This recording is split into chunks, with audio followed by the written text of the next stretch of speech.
I have been involved with World Energy Council for 12 years. First 6 years I was a regional vice chair, and then I was 3 years in co-chair, and then 3 years a chair. It means the 4 Congress, because every 3 years we have Congress. And the first Congress was mostly concerned with energy security. And then the next Congress was, the next 2 Congresses concerned with sustainability. And then this Congress, they're now talking about prosperity. So there is a certain change of focus, you see, because there is what you call the trilemma in the energy transition, in that traditionally, energy industry was mostly concerned with energy security. You know what energy security means. Yeah. And both in demand side and supply side. And then the climate change issues come forward, and we have found that even though we have abundance of the fossil fuels, we have to find alternative energies. And then finally, we confronted the very surprising event in Paris called Yellow Vest Riot. With all good intention, President Macron raised the taxes, and then the people responded in a very emotional way. So it means that there must be some, we have to deal with this issue of energy equity. But energy equity is, in other words, energy prosperity. So energy should not be, any policy with all good intentions should not be deemed or regarded as a way, as a means to suppress the prosperity or equity of the people. And so I think the theme of this Congress is very timely, that energy should serve the cause of prosperity.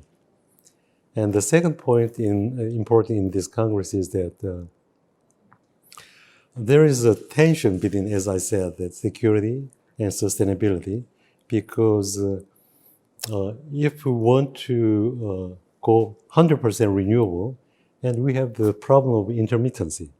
You know, we cannot control the wind and the sun. So it means that there is a security.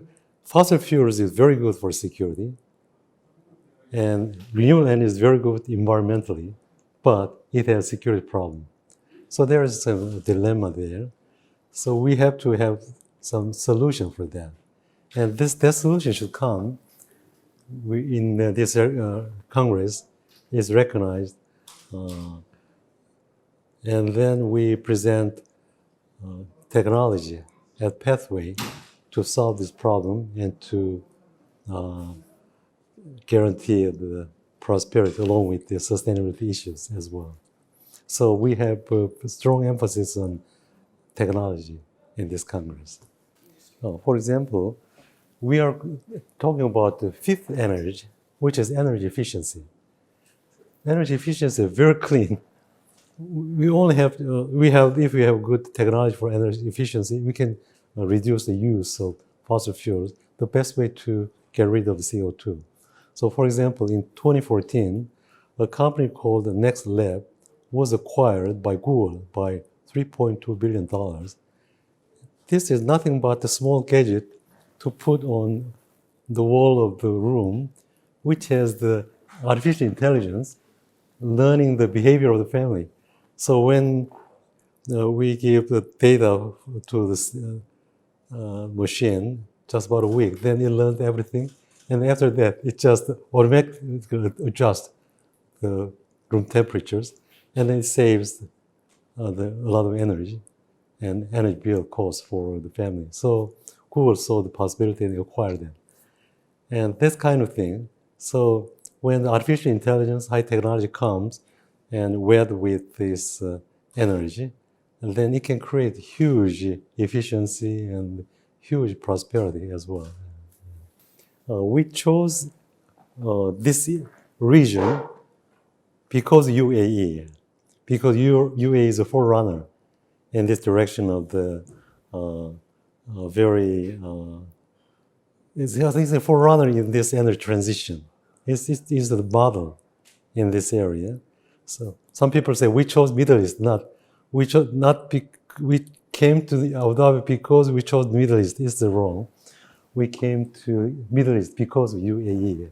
UAE is not only the model for Middle East, but I think it can be a model for the whole world. So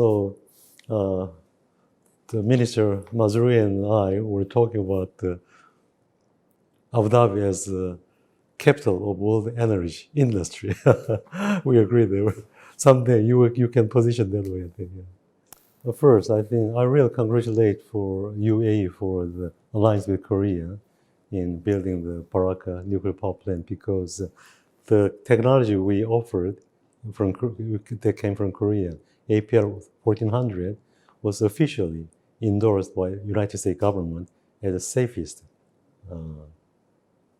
in terms of the design very recently.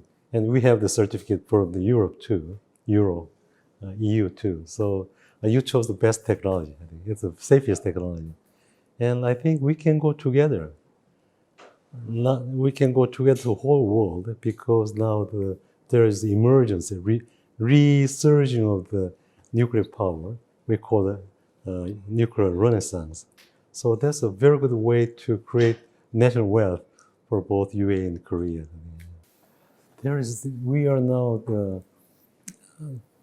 We have just embarked on a great journey across the vast uncharted ocean called the grand energy transition.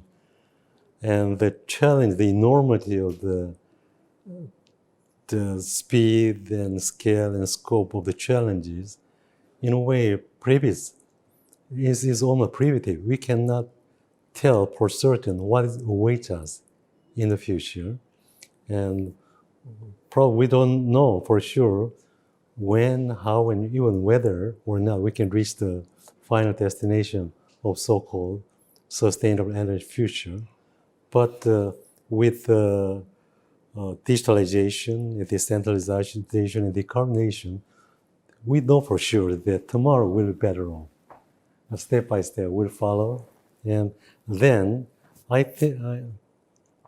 this morning I shared this story with my audience that we had unexpected hero like James Watt for first industrial revolution and Nikola Tesla for second industrial revolution. So for this grand energy transition, we might need a second Columbus to lead us our voyage to our desired haven of sustainable energy future.